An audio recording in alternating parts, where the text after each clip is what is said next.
ابھی وہ انٹرویو دے گی اور بتائے گی کہ یہ باتیں تم نے تبدیل کی ہیں۔ میں یہی چاہتی ہوں کہ وہ بتائے کہ میں نے یہ باتیں تبدیل کی ہیں۔ تیسری بات جو آپ نہیں چاہتی تھیں وہ یہ تھی کہ نیلوفر کسی ملکہ کی طرح چینلز پہ بیٹھی آپ پہ کیچڑ اچھال رہی ہو۔ اب یہ نہیں ہوگا۔ نیلوفر ہر چینل پہ بیٹھی بتا رہی ہوگی کہ صفحہ نمبر 410 پہ فلاں فقرہ درست ہے اور فلاں غلط ہے۔ وہ نہ کتاب کی تصدیق کر سکے گی نہ تردید۔ وہ صفائیاں دے گی اور کوئی اس پہ یقین نہیں کرے گا۔ اس کی کریڈیبلٹی ختم ہو جائے گی۔ پھر ذرا توقف سے بولی، ہم دونوں جانتے ہیں کہ نیلوفر کی لکھی بہت سی باتیں سچ ہیں۔ آپ اپنے والد کے اعمال سے پیچھا نہیں چھڑا سکتی صوفیہ۔ آپ صرف نقصان کو کم سے کم کر سکتی ہیں۔ میں وہی کر رہی ہوں، ڈیمیج کنٹرول۔ میں اس کتاب کو اگلے ایک ہفتے تک میڈیا میں اتنا ڈسکس کرنے جا رہی ہوں کہ 1 ماہ بعد جب نیلوفر اس کو منظر عام پہ لائے گی تو کوئی اس میں انٹرسٹڈ نہیں ہوگا۔ میں ملیشیا کے لوگوں کو اس ٹاپک سے بور کرنے جا رہی ہوں، ڈونٹ ڈسٹرب پلیز۔ ٹھک سے فون رکھا اور اٹھ کھڑی ہوئی، اسے اپنا سامان پیک کرنا تھا۔ فجر ابھی طلوع نہیں ہوئی تھی اور اس کے ہوٹل کے پول کے سامنے کھجور کے درختوں پہ لگی بتیاں روشن تھیں۔ ملازم اس کا سامان کار میں رکھوا رہے تھے اور وہ درختوں کے قریب کھڑی بار بار گھڑی دیکھ رہی تھی۔ ہیڈ سر پہ جمع تھا اور متلاشی نظریں ادھر ادھر لپک رہی تھیں۔ شاید وہ اسے الوداع کہنے ایئرپورٹ پہ آئے اور تم نے میری فیس نہیں ادا کی۔ آواز پہ وہ مسکرا کے پلٹی۔ ایک دفعہ پھر وہ اس کی آہٹ نہیں سن پائی تھی۔ نیل کو اندھیرے میں درختوں کے بیچ وہ کھڑا تھا، پی کے سر پہ پہنے، جیبوں میں ہاتھ ڈالے، سویٹر کے آستین کوہنیوں تک چڑھائے۔ وہ اتنی صبح منہ اندھیرے بھی بالکل تازہ دم لگتا تھا۔ تم نے کہا تھا تمہیں پیسے نہیں چاہیے ہیں، ورنہ میں نے تمہارے لیے چیک کاٹ رکھا تھا۔ اینی ویز تشکر درم غالب بے۔ وہ چھوٹے چھوٹے قدم اٹھاتی اس کے سامنے آ کھڑی ہوئی۔ ٹھنڈی ہوا چل رہی تھی اور سردی بڑھ گئی تھی۔ وہ کچھ کہنے لگا مگر ویلے تالیہ کا سامان اٹھانے آ رہا تھا۔ تمہاری ویڈیو کافی مشہور ہوئی ہے۔ وہ آگے بڑھا اور اس کے بیگز باری باری اٹھا کے ویلے کو دینے لگا۔ ہونی ہی تھی، البتہ نیلوفر نے فی الحال چپ سادھ لی ہے۔ میں وہ شوق میں ہے۔ اس کے کینیڈا اور میرے کیل پہنچنے تک ہم دونوں کے انٹرویوز کی میراتھن شروع ہونے والی ہے۔ گیم از آن۔ اگر وہ تمہیں اس کتاب چوری کے لیے سو کرے تو؟ مگر میں نے کیا کیا ہے؟ اس نے معصومیت سے پلکیں جھپکائیں۔ میں تو سوشل ایکٹیوسٹ ہوں، سورس کا نام مخفی رکھ کے کچھ بھی منظر عام پہ لا سکتی ہوں، جیسے سارے رپورٹرز کرے ہیں۔ اور اگر اس نے تم پہ الزام لگایا کہ تم نے اسے زینب بن کے دھوکہ دیا ہے تو اسے لوگوں کے سامنے اعتراف کرنا پڑے گا کہ اس نے صرف ای میل پہ نہ صرف کسی کو پورا مسودہ دے دیا بلکہ شادی کا جوڑا بیگ میں لیے ترکی بھی پہنچ گئی۔ مجھے فراڈ ثابت کرنے کے لیے اسے خود کو بیوقوف ثابت کرنا پڑے گا۔ میرا خیال ہے کہ وہ کہے گی تم نے مسودہ ہیک کروایا ہے، اور ہیک وہ ثابت نہیں کر سکتی۔ مجھے سو کرنے کے لیے اس کے پاس پیسے نہیں ہیں۔ نیلوفر کی سب سے بڑی طاقت وہ کتاب تھی اور وہ میں اس سے لے چکی ہوں۔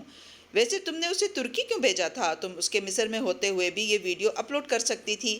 وہ جیسے یہ سوال کب سے پوچھنا چاہتا تھا۔ فاتح کے لیے۔ اس نے فاتح کو ان کے بچوں کے سامنے بے عزت کرنے کے لیے بہت حد تک آمیز الفاظ کتاب میں لکھے تھے۔ ایک دوسرے ملک کے ایئرپورٹ پہ اپنی بیٹی کے ساتھ خوف اور بے بسی کا مزہ اسے بھی چکھانا تھا۔ انتقام ویسے بھی جتنا ٹھنڈا ہو اتنا اچھا ہوتا ہے۔ تمہیں لگا میں نے اس کے ساتھ کچھ زیادہ کر دیا؟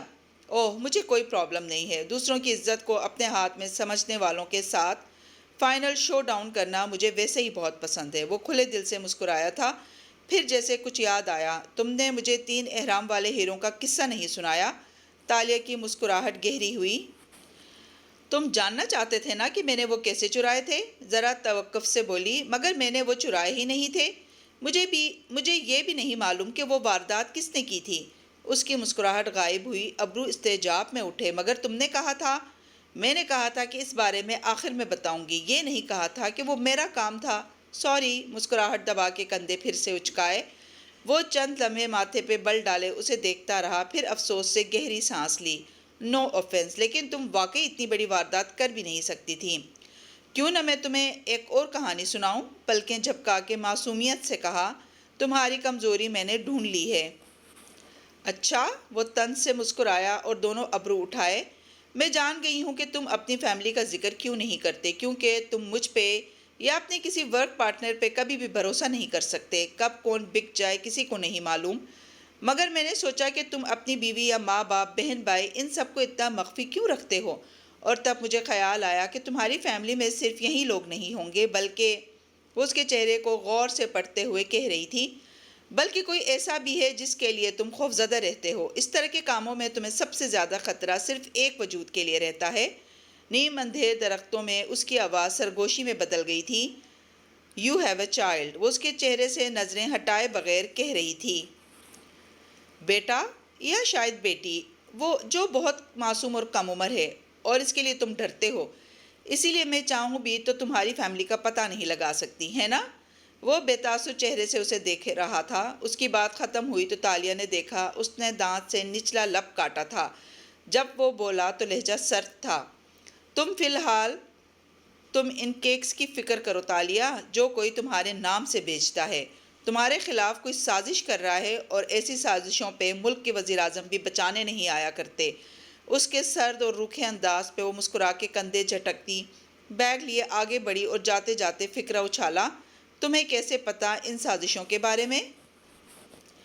وہ چند قدم آگے بڑھ گئی تھی جب اس نے اندھیر درختوں کے جھنڈ سے اس کی آواز سنی۔ کیوں تالیہ، تم کتابیں نہیں پڑھتی کیا؟ ان الفاظ پہ وہ پتھر کا بت بن گئی۔ قدم وہیں ثبت ہو گئے اور چند لمحے کے لیے دل دھڑکنا بھول گیا۔ پھر وہ تیزی سے گھومی۔ تمہیں کیسے پتا یہ فکرہ؟ جو الفاظ لبوں پہ ٹوٹ گئے۔ درختوں کا جھنڈ ویران تھا، وہاں کوئی نہ تھا، سایہ تک نہیں۔ کسی خیال کے تحت اس نے اپنے ہینڈ بیگ کے کھلے دہانے میں ہاتھ ڈالا۔ پہلے خانے میں رکھا چیک بھی غائب تھا۔ وہ اپنی فیس اپنے طریقے سے لے چکا تھا۔ اس نے کہا تھا کہ اسے پیسے نہیں چاہیے ہیں، مگر اس نے یہ بھی کہا تھا کہ آئی لائی فار اے لیونگ۔ وہ پول کے کنارے تنہا کھڑی تھی، جہاں سکندر جامنی اندھیرے میں غائب ہو چکا تھا، ایسے جیسے وہ کبھی اس کی کہانی میں آیا ہی نہ ہو۔ تالیہ نے ایک تھکی ہوئی گہری سانس اندر کھینچی اور آگے بڑھ گئی۔ اس کو ایئرپورٹ پہنچنا تھا۔ پردھانا پترا ملیشیا کے دارالحکومت پترا جایا کی ایک سبز گنبد والی پرشک وسیع عمارت ہے، جس کے اندر وزیر اعظم کا آفس موجود ہے۔ آفس میں بھوری لکڑی کا کام نمایاں نظر آتا ہے۔ وہاں ایک بڑی ٹیبل کے پیچھے صوفیہ رحمان ٹیک لگائے براجمان تھی، اور اس کی پشت پہ دیوار گیر بک شیلف بنے تھے جو گہری بھوری لکڑی کے تھے۔ اتنے کھلے کھلے سے آفس کو گہرے رنگوں نے تنگ سا بنا رکھا تھا۔ دیوار پہ نصب ٹی وی روشن تھا اور ٹیک لگا کے بیٹھی صوفیہ چینل پہ چینل بدل رہی تھی۔ ایک چینل پہ تالیہ مراد اسٹوڈیو میں بیٹھی نظر آتی تھی، ٹانگ پہ ٹانگ جمائے وہ مصنوعی غصے سے کہہ رہی تھی، ٹھیک ہے میں صوفیہ رحمان کی مخالف ہوں، مگر فوت ہو جانے والوں کا احترام انسانیت کے زمرے میں آتا ہے۔ صفحہ نمبر 312 پہ نیلوفر داتوسری کے بارے میں لکھتی ہیں کہ وہ نفسیاتی مریض تھے اور یہ دوائیں استعمال کرتے تھے۔ مجھے بتائیں ایک آدمی نفسیاتی مریض ہونے کے ساتھ 2 دفعہ ملک کا وزیر اعظم کیسے رہ سکتا ہے؟ وہ تعجب سے کہہ رہی تھی۔ احمقانہ الزامات، انتہائی احمقانہ۔ اینکر افسوس سے سر جھٹک رہا تھا۔ صوفیہ نے چینل بدلا۔ نیلوفر ایک دوسرے شو میں بیٹھی تھی، کرسی پہ آگے ہو کے دونوں ہاتھ اٹھا اٹھا کے وہ کہہ رہی تھی، دیکھیں میری کتاب میں تبدیلیاں کی گئی ہیں، اس کو ہیک کیا گیا ہے۔ آپ یہ کہہ رہی ہیں کہ یہ کتاب جھوٹ ہے جو تالیہ مراد منظر عام پہ لائی ہے؟ میں یہ کہہ رہی ہوں کہ داتوسری ڈرگ ایڈکٹ اور نفسیاتی مریض نہیں تھے۔ اینکر جرا کر رہا تھا، نہیں، ہاں وہ تھے، مگر میں نے ڈرگز کے نام یہ نہیں لکھے تھے۔ دیکھیں جب اصل کتاب آئے گی تو اگر یہ سچ نہیں ہے تو آپ تالیہ مراد کو کورٹ لے جائیں یا اس کتاب کو مکمل طور پہ جھوٹا قرار دے دیں۔ آپ خود بھی کنفیوزڈ ہیں نیلوفر صاحبہ۔ اینکر اس کو برہمی سے ٹوک رہا تھا، آپ نے کتاب میں فیمیل اینکرز کے بارے میں انتہائی نازیبا الفاظ استعمال کیے ہیں، کیا آپ کے پاس اس سب کا ثبوت ہے؟ اور نیلوفر کو سمجھ نہیں آ رہا تھا کہ وہ کیا کہے۔ کتاب میں خواتین اینکرز کے نام تالیہ نے بدل دیے تھے۔ ان سب کو ایسے نہیں ہونا تھا جیسے ہو رہا تھا۔ صوفیہ نے سرخ بٹن دبایا تو ٹی وی اسکرین بجھ گئی۔ وہ سوچتی نظروں سے دیوار کو دیکھنے لگی۔ تبھی سامنے بیٹھا دولت کھنکھارا، اس کی ناک پہ ابھی تک بینڈیج لگا تھا۔ یانگ دی برہمت، تالیہ نے ڈیل پوری نہیں کی، اس نے کتاب روکنے کے بجائے شائع کر دی ہے۔ اس لیے ہمیں ڈیل پوری کرنے کی ضرورت نہیں ہے، ہم اس کی سابقہ چوریوں کی بنیاد پہ اس کو گرفتار کر سکتے ہیں۔ وہ آگے کو ہوا کہہ رہا تھا۔ صوفیہ نے مسکارا لگی آنکھوں کا رخ اس کی طرف موڑا۔ سفید سکارف کے حالے میں اس کا چہرہ پرسوچ نظر آتا تھا۔ یعنی ہم اس کو عوام کے سامنے چور ثابت کریں تاکہ نیلوفر کا دعویٰ سچ ہو جائے کہ تالیہ نے اس کی کتاب چرائی ہے، اور اسے فراڈ ثابت کریں تاکہ وہ میرے باپ کے حق میں جو باتیں کہہ رہی ہے وہ معتبر نہ رہیں۔ لیکن وہ ان ساری حساس باتوں کو بڑھا چڑھا کے بیان کر رہی ہے۔ مگر کیا لوگ ان پچکانہ الزامات پہ یقین کر رہے ہیں دولت؟ صوفیہ نے ابرو اٹھائی۔ نہیں میم، دولت کی آواز ہلکی ہوئی۔ لوگ نیلوفر کا مذاق اڑا رہے ہیں اور یقین نہیں کر رہے وہ رسوا ہو کے رہ گئی ہے، مگر تالیہ اس سب سے فائدہ اٹھا رہی ہے۔ وہ انٹرویوز سے پیسے کما رہی ہے، وہ سارے میڈیا پہ چھائی ہوئی ہے۔ وہ ایک اسکامر ہے میم، ہم اس کو یوں آزاد نہیں چھوڑ سکتے۔ ہم ڈپارٹمنٹ کے لیے کیا مثال سیٹ کر رہے ہیں؟ تمہیں یاد ہے مجھے سب سے زیادہ ڈر کس بات کا تھا دولت؟ کرسی کے پشت سے ٹیک لگائے صوفیہ نے لمحے بھر کو آنکھیں بند کی کہ وہ عورت میرے باپ پہ کیچڑ اچھالے گی اور مجھے اس کو جواب دینا پڑے گا۔ میں نے آج تک پبلک میں اس کو جواب نہیں دیا، مجھے اپنے مقام سے اتر کے اس کی باتوں کو گریز کرنا پڑے گا۔ صوفیہ ورسز نیلوفر، یہ میرے لیے بھیانک خواب تھا۔ اس نے آنکھیں کھولی اور طمانینت سے مسکرائی۔ مگر مجھے ایک لفظ نہیں کہنا پڑ رہا، میری پارٹی کو سوائے افسوس کے اظہار کے زبان نہیں ہلانی پڑی۔ ہمیں تو پتہ ہی نہیں ہے کہ کیا ہو رہا ہے۔ پچھلے 4 دن سے میڈیا پہ صرف تالیہ ورسز نیلوفر چل رہا ہے۔ اسے چلنے دو دولت، یہ میرے حق میں جا رہا ہے۔ یہ تالیہ مراد کا کانفیڈینشیل سرکاری پارڈن ہے، وہ اپنے تمام جرائم سے آزاد ہے۔ تمہارا ڈپارٹمنٹ اس کے خلاف تمام چارجز ڈراپ کر کے اس کو فل امیونٹی دینے کا پابند ہے۔ جو آپ کا حکم ہو میم۔ دولت نے ناخوشی سے کہتے معافی نامہ اٹھا لیا۔ اس کے پاس اب اس کو سرکاری دستاویز میں بدلنے کے سوا کوئی چارہ نہ تھا۔ حالم کا بنگلہ بہت عرصے بعد آباد سا لگتا تھا۔ لاؤنج کے پردے ہٹے تھے اور سرما کی دھوپ پوری آزادی سے اندر آ رہی تھی۔ بڑے صوفے پہ کسی شہزادی کی تمکنت سے گھر کی مالکن بیٹھی تھی، ٹانگ پہ ٹانگ جمائے، گہرے نیلے اور سبز رنگ کے باجوک رنگ پہ ملبوس وہ مسکرا کے سامنے بیٹھے دولت کو دیکھ رہی تھی۔ دولت چند کاغذات اس کی میز پہ رکھ رہا تھا اور تالیہ نے اس امر کو یقینی بنایا تھا کہ وہ اس کی انگلی کی سرخ یاقوت والی انگوٹھی اور کانوں میں پہنے ہیرے بار بار دیکھے۔ تو اب میں آزاد ہوں؟ انگلی کان کے ٹاپس پہ پھیرتے ہوئے شہزادی نے پلکیں جھپکا کے پوچھا۔ سامنے بیٹھے دولت نے سنجیدگی سے اسے دیکھا۔ وہ بھورے سوٹ میں ملبوس تھا اور آگے کو ہو کے بیٹھا تھا۔ چہرے کے تاثرات میں ضبط کا عنصر نمایاں تھا۔ جی چیتالیہ، آپ آزاد ہیں۔ گو کہ آپ کا طریقہ کافی غلط تھا، مگر پردھان منتری نے آپ پہ رحم کھاتے ہوئے اپنا وعدہ پورا کیا ہے۔ ایک بات پوچھوں؟ معصومیت سے استفسار کیا۔ جی۔ آپ کی ناک کیسی ہے؟ ہلکا سا مسکرائی۔ آپ کی مالی حالت کی طرح ہر دن کے ساتھ بہتر ہو رہی ہے۔ اس نے اطراف پہ تنزیہ نگاہ ڈالی۔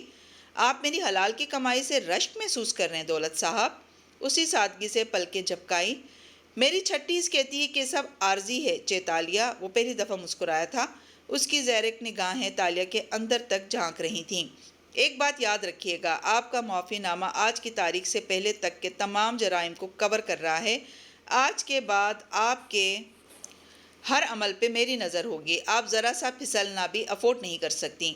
آپ کو کیوں لگتا ہے کہ میں پھسلوں گی؟ وہ کھڑکی سے آتی سنہری روشنی کے حالے میں بیٹھی تھی۔ دھوپ اتنی تیز تھی کہ اس کی آنکھیں چندیا رہی تھیں اور اسے دولت کو دیکھنے کے لیے ماتھے پہ ہاتھ کا چھجا بنانا پڑ رہا تھا۔ وہ سائے میں نظر آ رہا تھا، تیز روشنی اس کی پشت پہ تھی، اس لیے وہ کھڑا ہوا تو اس کے چہرے کے تاثرات دھندلانے لگے۔ کیونکہ میں ایک بات جانتا ہوں، پرانی عادتیں نئے ارادوں سے پختہ ہوتی ہیں۔ آپ کو سیدھے دروازوں کی عادت نہیں ہے، آپ کے قدم خود بخود چور راستوں کی طرف اٹھتے ہیں۔ آپ جتنی کوشش کر لیں اپنے اصل سے پیچھا نہیں چھڑا سکتی۔ آپ کی زبان جھوٹ کی عادی ہے، آپ کے ہاتھ نقب لگانے میں ماہر ہو چکے ہیں۔ جلد یا بدیر آپ کے سامنے دوبارہ سے وہی ترغیبات آئیں گی، خواہش کے ہاتھوں یا خوف سے مجبور ہو کے آپ کے قدم آپ کو ایک دفعہ پھر اسی راستے پہ لے جائیں گے۔ آپ کی انگلیاں ممنوعہ تالوں کی طرف بڑھیں گی اور آپ سوچے سمجھے بغیر ان کو کھولنا چاہیں گی۔ میں اس وقت کا انتظار کروں گا، وہ تنبیہ کے انداز میں کہتا پلٹا تھا۔ آپ کیوں چاہتے ہیں کہ میں ایمانداری سے اپنی زندگی نہ شروع کروں؟ آپ مجھے فیل ہوتے کیوں دیکھنا چاہتے ہیں؟ تالیہ کی مسکراہٹ غائب ہو چکی تھی، وہ چپتی آنکھوں سے اسے جاتے دیکھ رہی تھی۔ دروازے کی طرف بڑھتے بڑھتے وہ رکا اور مڑ کے اسے دیکھا۔ اب وہ روشنی اور اندھیرے کے کھیل سے دور تھا، اس لیے اس کا چہرہ چھاؤں میں تھا اور کرخت تاثرات واضح تھے۔ میں نے ساری زندگی پہلے پولیس اور پھر انٹیلیجنس سروس میں ایمانداری سے اپنے ملک کی خدمت کی ہے۔ میں نے آپ سے بڑے بڑے کرمنلز کو جیل میں ڈالا ہے۔ میں کبھی بھی کرمنلز کے ساتھ ڈیلز کرنے اور ان کو امیونٹی دینے کے حق میں نہیں ہوں۔ اوپر سے آئے احکام کے باعث میں مجبور تھا، مگر ایسی ڈیلز لا انفورسمنٹ کو ہمیشہ ناخوش رکھتی ہیں۔ میں ناخوش ہوں، میرا ڈپارٹمنٹ ناخوش ہے اور ہم سب آپ سے دوبارہ کسی دوسرے حال میں ملنے کے منتظر رہیں گے۔ چیتالیہ سر کو جنبش دے کر سلام کیا اور باہر نکل گیا۔ تالیہ نے گہری سانس خارج کی۔ وہ کبھی دوبارہ اس آدمی کو نہیں دیکھنا چاہتی تھی اور یقیناً اس کی کوئی وجہ بھی نہیں بنے گی۔ وہ غلط کہہ رہا تھا، تالیہ کبھی دوبارہ کوئی جرم نہیں کرے گی۔ اس نے اپنا عزم خود سے دہرایا تھا۔ کے ایل کے اس متوسط طبقے کے علاقے میں بنا وہ گھر اور اس کا باغیچہ سرما کی دھوپ سے خوب روشن نظر آ رہا تھا۔ گھاس پہ کرسی ڈالے بیٹھا ایڈم سورج کی جانب کمر کیے ہوئے تھا۔ وہ گھٹنوں پہ جرنل جمائے قلم سے اس پہ کچھ لکھتا پھر کاٹتا۔ اس کے بال ماتھے پہ بکھرے تھے اور شیو ذرا بڑھی ہوئی تھی۔ یوں لگتا تھا وہ شدید مضمحل اور اداس ہے۔ تمہارے چوزے کہاں گئے؟ آواز عقب سے آئی تھی۔ ایڈم کا قلم تھاما ہاتھ منجمد ہو گیا۔ اس آواز نے سرما کی دھوپ کو ایک دم مزید سنہرا کر دیا تھا۔ وہ بے یقینی سے اٹھا اور پلٹا۔ گھاس پہ وہ اس کے سامنے کھڑی تھی، اسکرٹ پہ سفید منی کوٹ پہنے، سفید ہیٹ سر پہ ترچھا جمائے وہ مسکرا رہی تھی۔ ایک دم سارے کیل کو اس کی رہنائی واپس مل گئی تھی۔ تالیہ واپس آ گئی تھی۔ وہ چند لمحے دم سادے کھڑا اسے دیکھے گیا۔ کسی کو ایک دم یوں دیکھ لینے سے دل اس طرح بھی سنبھل جاتا ہے، اسے پہلی دفعہ معلوم ہوا تھا۔ آپ کب آئیں؟ مجھے آہٹ تک سنائی نہیں دی۔ تالیہ مبہم سا مسکرائی۔ بنا چاپ کے چلنا بھی ایک آرٹ ہے، میں سیکھ رہی ہوں۔ پھر خاموش ہوئی۔ دونوں چند لمحے چپ سے کھڑے رہے۔ کیا ہم دوبارہ سے دوست ہیں چیتالیہ؟ اس نے امید اور خوف کے ملے جلے تاثرات سے پوچھا۔ ہم نے آپ کے لیے وہ نہیں کیا جو کرنا چاہیے تھا یا جو آپ کرتی، مگر ہم واقعی یہ سمجھے تھے کہ دوست جسم کی ہڈیوں کی طرح نہیں ہوتے کہ ان کے درمیان فریکچر لگے تو ان کو زبردستی جوڑ کے باندھ کے رکھا جائے تو وہ تندرست ہو جائیں گے۔ دوستوں کے فریکچر مختلف ہوتے ہیں۔ جب دراڑ پڑے تو دونوں کو الگ ہو جانا چاہیے اور ایک دوسرے کو اسپیس دینی چاہیے تاکہ جب وہ دوبارہ ملیں تو ان کی ہیبت مختلف نہ ہو، ان کی حیت مختلف نہ ہو۔ وہ ایک دوسرے سے پہلے والے پوائنٹس پہ نہ جڑیں بلکہ اپنے تعلق کو اس دفعہ نئے پوائنٹس پہ جوڑیں، کیونکہ ایک دوسرے کی غیر موجودگی میں ہمیں احساس ہوتا ہے کہ ہم ایک دوسرے کے لیے کتنے اہم تھے اور کتنے نہیں تھے۔ میرا سوال اب بھی وہی ہے، تمہارے چوزے کہاں گئے؟ ہیٹ والی لڑکی کی مسکراہٹ سادہ تھی۔ وہ پرانی باتوں کو دہرانا نہیں چاہتی تھی۔ ایڈم نے گہری سانس لی۔ ان کو ایک ظالم بلی نے مار ڈالا۔ اوہ، آئی ایم سوری۔ اس کی مسکراہٹ غائب ہوئی۔ تم تو بہت دکھی ہوئے ہوگے۔ مجھ سے زیادہ ماں دکھی ہے، میرے غم دوسری طرح کے ہیں۔ پھر اسے خیال آیا تو جلدی سے جرنل میز پہ رکھا اور دوسری کرسی اٹھا کے سامنے بچھائی۔ آپ داتن سے ملی؟ نہیں، مگر مل لوں گی۔ وہ دونوں اب دھوپ میں آمنے سامنے بیٹھے تھے۔ آپ کی نیلوفر کے خلاف مہم دلچسپ تھی۔ وہ پہلی بار مسکرایا۔ اس نے ڈیسپریٹ ہو کے ایمیزون پہ آج کتاب شائع کر دی ہے، مگر لوگ اس ٹاپک سے اتنے بور ہو چکے ہیں کہ اس کی کتاب کی ایک ہیڈ لائن بھی نہیں بنی۔ یہ میری آزادی کی قیمت تھی ایڈم۔ اب وہ آپ کو نہیں پکڑ سکتے ہیں نا؟ وہ امید سے پوچھ رہا تھا۔ تالیہ نے مسکرا کے سر ہلایا۔ دھوپ کے باعث اس نے ہیٹ مزید ترچھا کر لیا تھا اور اس کی آنکھیں سنہری لگ رہی تھیں۔ تم بتاؤ، ان کیکس کی تحقیق کی تم نے؟ میں تو آج نیلوفر کی کتاب سے فارغ ہوئی ہوں۔ جی، میں جتنی تحقیق کر سکتا تھا کر چکا ہوں۔ آپ کے نام پہ نیشنل بینک میں ایک نیا اکاؤنٹ کھلا ہے اور اس کے جاری کردہ کریڈٹ کارڈ سے کیک خرید کے روز بھیجے جاتے ہیں۔ آپ کے خیال میں یہ کون کر سکتا ہے؟ اسرا۔ تالیہ کو یقین تھا۔ مجھے نہیں معلوم کیسے اور کیوں، مگر صرف وہی میری دشمن ہے۔ اب آپ کیا کریں گی؟ وہ فکر مند تھا۔ تالیہ کے پاس ہمیشہ پلان ہوتا ہے۔ وہ مسکرا دی تو ایڈم نے گہری سانس لی اور موبائل پہ ایک فائل کھول کے اسکرین اس کے سامنے کی۔ اس کے بارے میں آپ کی کیا رائے ہے؟ میں یہ فائلز تمہاری ای میل میں دیکھ چکی ہوں ایڈم۔ تم نے اس آف شور کمپنی کے بارے میں فاتح سے دریافت کیا؟ جی، اور وہ اس کے بارے میں کچھ نہیں جانتے۔ پھر وہ سچ کہہ رہے ہوں گے، لیکن تمہاری تسلی کے لیے میں ان سے خود بات کروں گی۔ آپ کے پاس 4 دن ہیں چیتالیہ، کیونکہ اس کے بعد میں اس فائل کو اپنی کتاب میں چھاپنے پہ مجبور ہوں گا۔ تالیہ کے ابرو اکھٹے ہوئے۔ تم کیسے اسے چھاپ سکتے ہو جبکہ وان فاتح اس کمپنی سے انکاری ہیں؟ میں نے جن لوگوں کی آف شور کمپنیز پہلے منکشف کی تھیں ان سے ان کا اقرار یا انکار نہیں مانگا تھا۔ ان میں سے کوئی ایک بھی اشاعت کے بعد تردید کے لیے نہیں آیا۔ اگر وان فاتح کے پاس کوئی ثبوت ہے اور وہ اس کے اشاعت کے بعد لے آئیں تو میں اگلے ایڈیشن سے ان کا نام خارج کر دوں گا۔ وہ تمہیں کورٹ لے جائیں گے ایڈم۔ میری فائل ثبوتوں کے ساتھ ہے۔ ان کے پاس جو ثبوت کورٹ کے لیے ہیں وہ مجھے ابھی دکھا دیں۔ وہ فیصلہ کر چکا تھا، اسے انصاف کرنا تھا۔ سب دولت چھپانے والوں کے ساتھ ایک ہی برتاؤ کرنا تھا۔ میں ان سے بات کروں گی۔ وہ اٹھ کھڑی ہوئی تو وہ بھی بے اختیار ساتھ ہی اٹھا۔ ایک دم سے دھوپ میں اداسیاں گھل گئی تھیں۔ لیکن تم میری آخری بات سنے بغیر ان کا نام کتاب میں نہیں ڈالو گے، ٹھیک؟ وہ اب بھی اسی کا دفاع کر رہی تھی۔ ساری ناراضیاں، رنجشیں ایک طرف، وہ اب بھی اپنے لیڈر کو تحفظ دے رہی تھی۔ ایڈم اداسی سے مسکرایا۔ اگر آپ اس فائل کو جعلی ثابت کر دیں تو میں بہت خوشی سے اسے اپنے مسودے سے خارج کر دوں گا۔ آپ کے پاس 4 دن ہیں۔ تالیہ نے پرس اٹھاتے ہوئے ایک آزردہ نظر اس کے جرنل پہ ڈالی۔ یہ اس کتاب کا مسودہ تھا جو وان فاتح کا سیاسی کیریئر داغدار کر سکتی تھی۔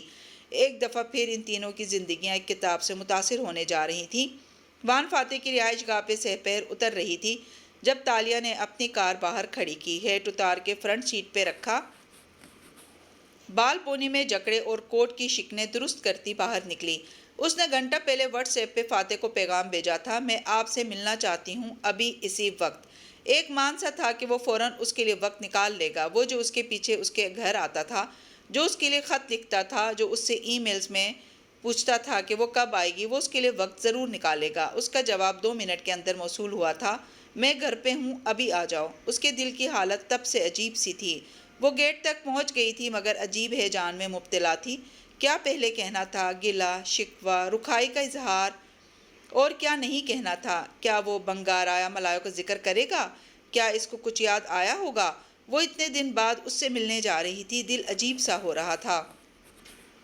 گارڈز نے اسے دیکھتے ہی دروازہ کھول دیا۔ بٹلر اسے خوش آمدید کہتا سیدھا اندر لے آیا۔ فاتح صاحب نے مجھے بلایا تھا، اس نے خواہ وضاحت دی۔ بٹلر سر ہلا کے اسے سیڑھیوں کی طرف لے آیا۔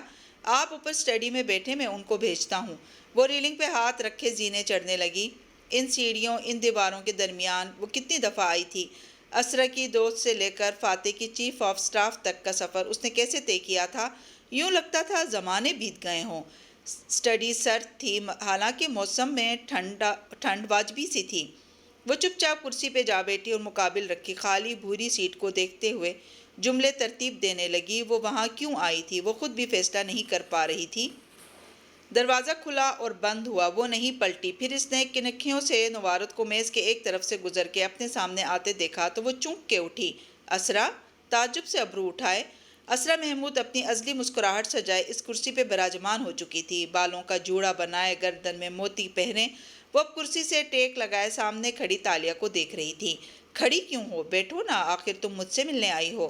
میں؟ وہ رکی۔ فاتح صاحب نے مجھے بلایا تھا۔ نہیں، تم نے مجھے ٹیکسٹ کر کے ملاقات کا وقت مانگا تھا، اسرا نے جتا کے کہتے موبائل دکھایا جس پہ تالیہ کی چیٹ کھلی تھی۔ یہ نمبر پچھلے 1 ہفتے سے میں استعمال کرتی ہوں۔ فاتح نے نمبر بدل لیا ہے، تمہیں نہیں معلوم؟ تالیہ نے ضبط سے گہری سانس لی۔ فاتح ہر 2 ماہ بعد نمبر ضرور بدلتا تھا، مگر پہلی دفعہ اس کا پرانا نمبر اسرا استعمال کر رہی تھی۔ بیٹھو نا، ورنہ مجھے لگے گا کہ مجھے فاتح کی جگہ دیکھ کے تم پریشان ہو گئی ہو۔ تالیہ، ایکچولی مجھے آپ سے بھی بات کرنی تھی۔ وہ گردن سیدھی رکھے واپس کرسی پہ بیٹھی۔ اچھا ہوا موقع مل گیا۔ اوہ، تمہارے کیکس کا شکریہ جو تم ہر روز بیچتی ہو۔ اسرا کو جیسے یاد آیا۔ تالیہ نے ابرو ناگواری سے بھیچے۔ میں آپ کو کوئی کیک نہیں بیچتی مسز اسرا، مجھے معلوم ہے میرے نام پہ کیک کون بھیج رہا ہے، اور میں ضرور پولیس میں شکایت درج کرنے جاؤں گی۔ اچھا، تم نہیں بیچتی؟ نام تو تمہارا ہی ہوتا ہے ان پہ۔ اسرا پہ کوئی اثر نہ ہوا، وہ جیسے مطمئن تھی۔ اس کا رویہ تالیہ کو الجھا رہا تھا۔ میں ان کیکس کی تحقیق اور پولیس رپورٹ تو کروا دوں گی، کیوں نہ ابھی ہم آریانہ کے بارے میں بات کر لیں؟ اسرا کے مطمئن تاثرات برقرار رہے، مگر تالیہ نے دیکھا وہ میز پہ رکھے ہاتھ کے ناخن سے لکڑی کھرچنے لگی تھی۔ آریانہ کا کیا؟ مسز اسرا، آپ نے آریانہ کا قتل کیا تھا، ہم دونوں جانتے ہیں۔ کتنا برا الزام لگا رہی ہو تم مجھ پہ، افسوس سے بولی۔ آریانہ کا خون آپ کے ہاتھ پہ ہے، خود پہ رحم کھائیں اور وان فاتح کو اپنے منہ سے بتا دیں، شاید وہ آپ کو معاف کر دے، نہیں تو میں ان کو بتا دوں گی ثبوت کے ساتھ۔ وہ ٹھنڈے انداز میں بولی، نظریں اسرا کی آنکھوں پہ جمی تھیں۔ تالیہ، تمہیں لگتا ہے تم یہ کر کے مجھ سے کچھ چھین لو گی؟ تم غلط ہو، تم پہلے ہی مجھ سے سب کچھ چھین چکی ہو، اب میرے پاس کھونے کو کچھ نہیں بچا۔ پھر اسرا اٹھی اور میز کے پیچھے سے نکل کے دروازے تک آئی، دروازہ پورا کھول دیا، پھر اسی اطمینان سے دیوار میں نصب شیلف تک آئی، ایک کرسٹل کا ڈیکوریشن پیس اٹھایا اور پلٹی۔ تم میرے شوہر کو مجھ سے چھیننا چاہتی ہو؟ وہ ایک دم کررائی تھی، اس کی آواز اتنی بلند تھی کہ تالیہ بے اختیار کھڑی ہو گئی۔ میں چاہتی ہوں آپ اپنے شوہر کو سچ بتا دیں۔ اسرا نے ہاتھ میں پکڑا پیس زور سے چوکھٹ پہ دے مارا، وہ باہر سیڑھیوں کے پاس فرش سے ٹکرایا اور چکنا چور ہو گیا۔ تم میرے شوہر کو مجھ سے چھیننا چاہتی ہو؟ اس نے دوسرا پیس اٹھایا اور اس طرف پھینکا۔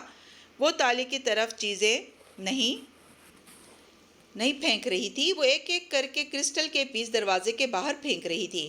تالیہ نے تعجب سے اس کے انداز کو دیکھا۔ میں تحمل سے بات کر رہی ہوں اور آپ نکل جاؤ تم یہاں سے اور میری زندگی سے، گیٹ لاسٹ تالیہ، وہ اونچی آواز میں چلا رہی تھی، ساتھ ہی چیزیں زوردار آواز کے ساتھ فرش پہ پھینک رہی تھی۔ البتہ یہ سب کرتے ہوئے اس کا چہرہ بالکل سپاٹ تھا۔ تالیہ نے تیزی سے پرس اٹھایا۔ آپ جو بھی ڈرامہ کر رہی ہیں آپ اس میں کامیاب نہیں ہوں گی، اور دروازے کی طرف بڑھی۔ اسرا نے ہاتھ فضا میں روک لیا۔ جب وہ باہر نکل گئی اور سیڑھیاں اترنے لگی تب اسرا نے آخری پیس دیوار پہ دے مارا۔ تالیہ گلابی چہرے کے ساتھ زینے اتر رہی تھی۔ ملازم لاؤنج میں اکٹھے ہوئے گردن اٹھائے سراسیمگی کے عالم میں اسے دیکھ رہے تھے۔ وہ کسی کو بھی دیکھے بنا زینے پھلانگتی دروازے کی طرف بڑھ گئی۔ اسے یہاں آنا ہی نہیں چاہیے تھا۔ اوپر موجود اسرا موبائل ہاتھ میں لیے سیڑھیوں کے دہانے پہ آ رکی اور نمبر ملا کے فون کان سے لگایا۔ ملازم ابھی تک وہیں کھڑے تھے مگر اسے آتا دیکھ کے گڑبڑا کے تتر بتر ہونے لگے۔ البتہ انہوں نے جاتے وقت اپنی مالکن کی بھیگی آواز ضرور سنی تھی۔ ہیلو دولت بھائی، کیا آپ ابھی میرے پاس آ سکتے ہیں؟ جی میں گھر پہ ہوں، ایمرجنسی ہے۔ مجھے لگتا ہے تالیہ، فاتح کی ex chief of staff Talia Murad, مجھے لگتا ہے وہ فاتح کی جان لینا چاہتی ہے، تیز سانسوں کے درمیان وہ بے ربط انداز میں کہہ رہی تھی۔ اس کی آواز نے فضا میں عجیب سا خوف بکھیر دیا تھا۔ وہ گھر آئی تو دل کی عجیب حالت ہو رہی تھی۔ فاتح کا نیا نمبر اس کے پاس نہ تھا، البتہ ای میل ایڈریس موجود تھا۔ کیا وہ اسے ای میل کر دے؟ مگر پہلے اسے سب سے ضروری کام کرنا تھا۔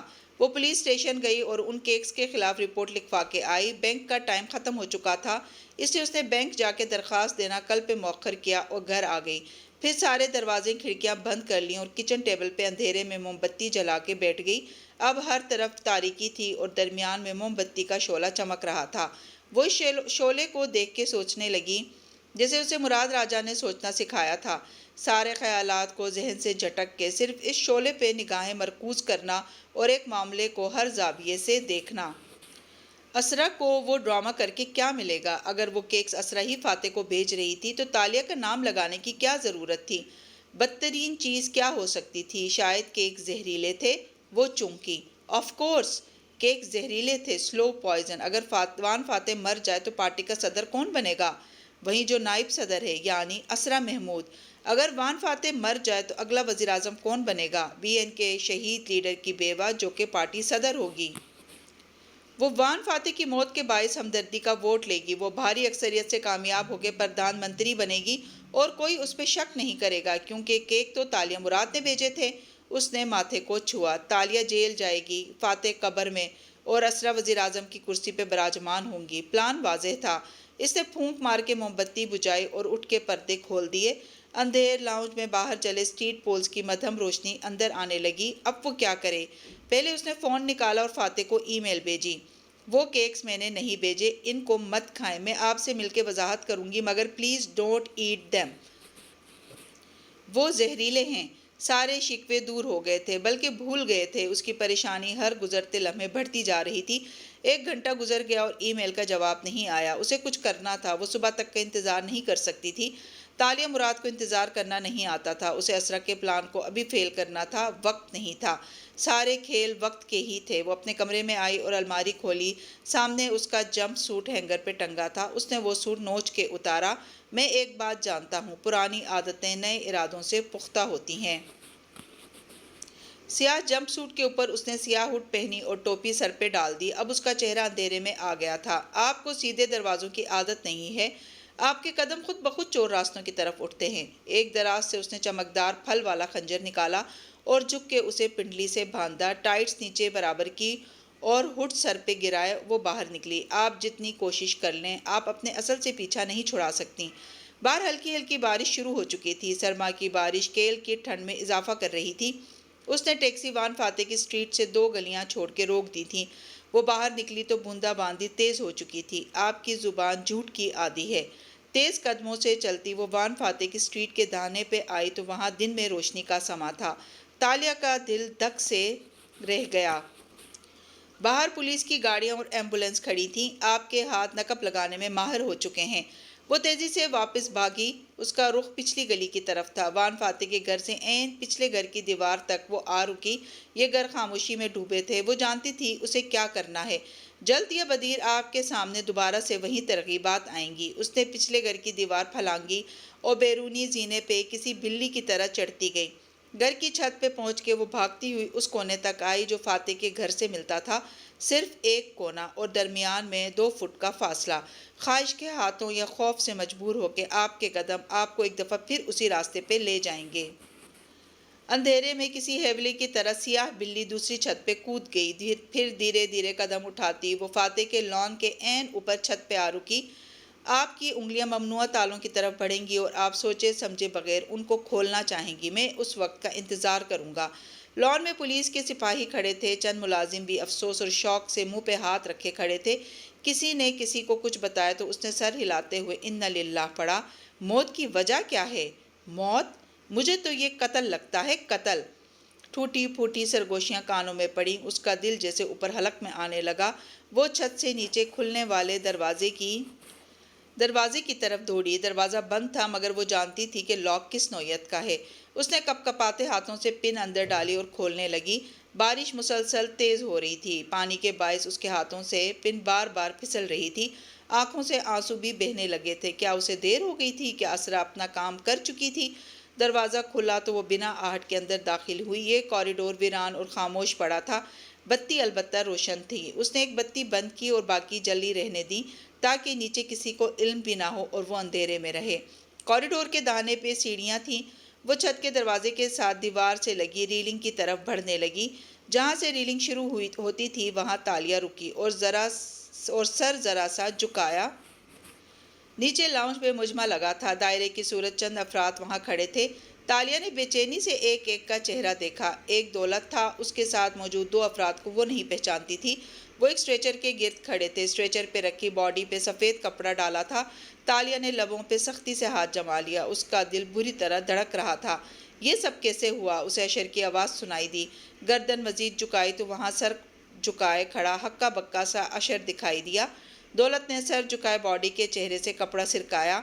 زہر دینے کا کیس لگتا ہے۔ دولت نے اپنے سامنے کسی کو مخاطب کیا۔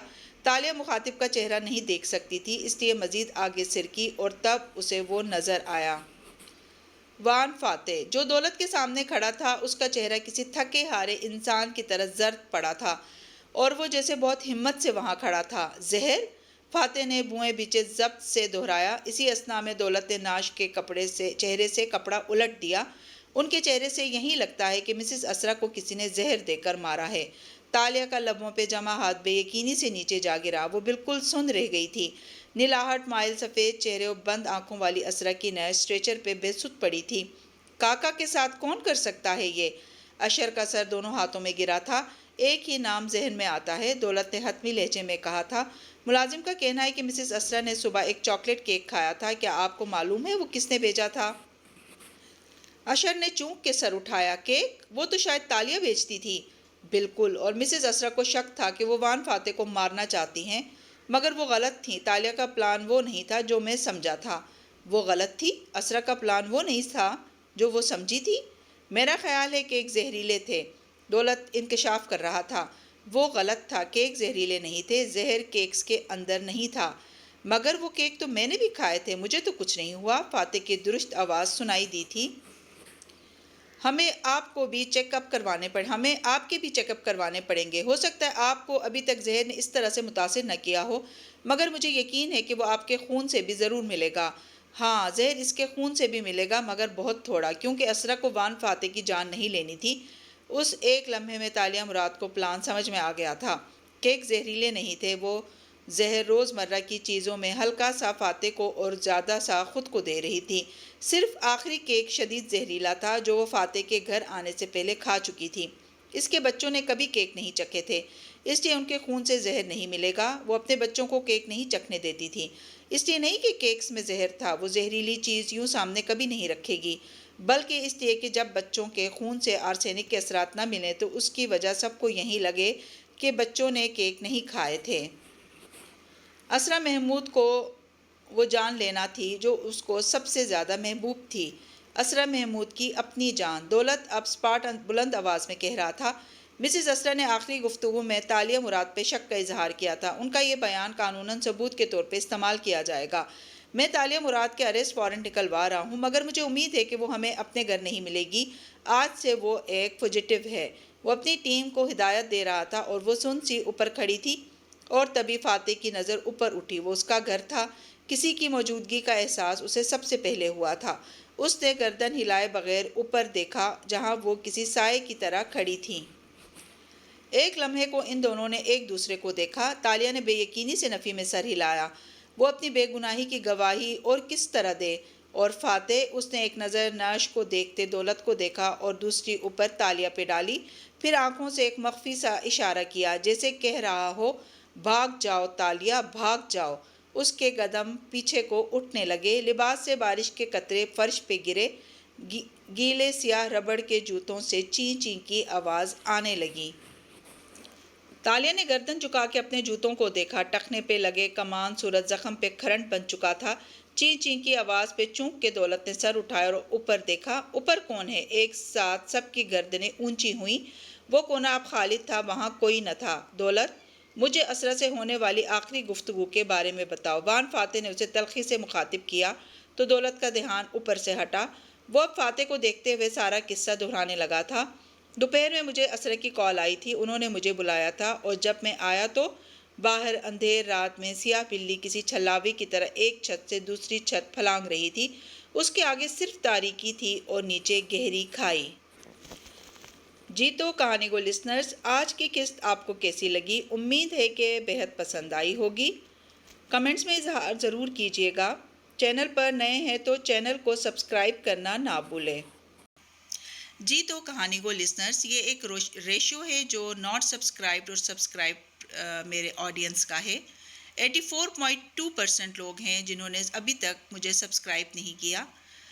تو اگر آپ بھی ایک کلک کرنے سے سبسکرائب کر لیں تو مجھے بہت خوشی ہوگی، اس سے میری حوصلہ افزائی ہوگی اور آپ کو اس ناول کے علاوہ بھی بہت اچھے اور بہترین ناول سننے کو ملیں گے۔ تو یہ آپ کا میرے لیے ایک گفٹ ہوگا اور اگر آپ سبسکرائب کر لیں تو مجھے بہت خوشی ہوگی۔ شکریہ۔